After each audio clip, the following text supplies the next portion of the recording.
Bonjour. La respiration consciente et régulée, le pranayama, vise à soutenir la distribution harmonieuse de l'énergie vitale dans le corps via le système des nadis et des chakras. Une véritable usine est à l'œuvre intérieurement qui assure notre bonne santé physique, émotionnelle et spirituelle. Plus nous en sommes conscients, plus nous aurons de chances d'améliorer son efficacité. Nous avons décrit sommairement les circuits et les portails énergétiques. Il nous reste à aborder la matière première, le processus de transformation et les résultats obtenus. La matière première du pranayama se divise en 4 composants. L'inspiration, la rétention après l'inspiration, l'expiration et la rétention après l'expiration. Chaque composant a une fonction. Dans les Yoga Sutras, l'aphorisme dédié à ces composants commence par l'expiration, pour une raison évidente. Si on ne vide pas, on ne peut remplir. Mais il y a une autre raison, sur le plan émotionnel et spirituel. L'expiration est ce qui permet de lâcher prise et de se détacher de ce qui provoque tension et perturbation. L'inspiration, quant à elle, correspond à ce qui va permettre la manifestation de notre potentiel. Si on ne laisse pas partir les graines de potentiel nuisible, elles seront réveillées. Du coup, la première chose à faire, c'est de contrôler et réguler l'expiration afin d'éliminer les toxines de notre corps, littéralement et métaphoriquement. Et la rétention ? Qu'elle se fasse après l'inspiration ou après l'expiration, la rétention est le moment entre la fin et le début d'une phase active où nous pouvons entrer en contact avec notre conscience d'intuition. Parlons maintenant du processus de fabrication. Il s'agit d'un modelage de la respiration. Pour ça, on va agir sur 3 paramètres, l'endroit, desha, la durée, kala, et le nombre, sankhya. Commençons par l'endroit, desha. 2 dimensions sont à prendre en compte, l'entrée du souffle et sa redirection. La plupart des exercices de pranayama utilisent les narines comme point d'entrée, afin d'activer les nadis Ida et Pingala. Une fois les nadis activés, il y a l'endroit vers lequel on dirige l'énergie. On en revient au modèle des chakras.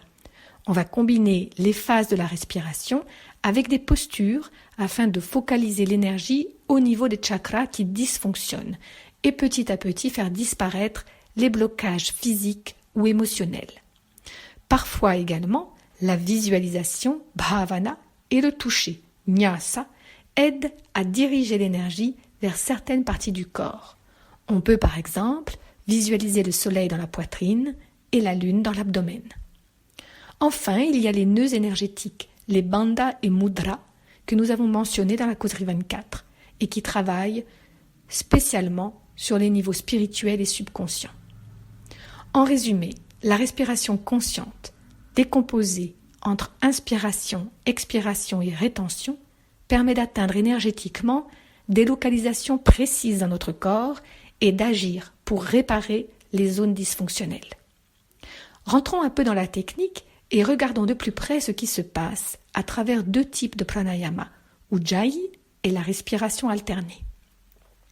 Urdhvam jayati iti Ujjayi, ce qui signifie Ujjayi amène à la maîtrise du haut du corps. C'est la technique de base du pranayama qui utilise les narines. La régulation devient effective grâce à un petit resserrement dans la gorge qui nous amène à émettre un son délicat et régulier. La bouche est fermée, mais les dents ne se touchent pas. Les nadis, Ida et Pingala, effectuent des méandres en miroir le long de la colonne vertébrale. Ils se croisent à chaque chakra et en particulier à Vishuddhi chakra au niveau de la gorge.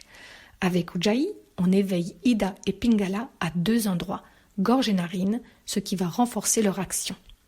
Concrètement, les sécrétions nasales et écoulements vont se dissiper, être nettoyés et laisser le souffle passer de manière plus fluide. Sinusite et engorgement vont petit à petit disparaître. Le deuxième effet d'Ujjayi, c'est l'ouverture du chakra du cœur, Anahata chakra, ce qui se manifeste par une sensation de chaleur dans le haut du thorax, dans toute la région de la poitrine.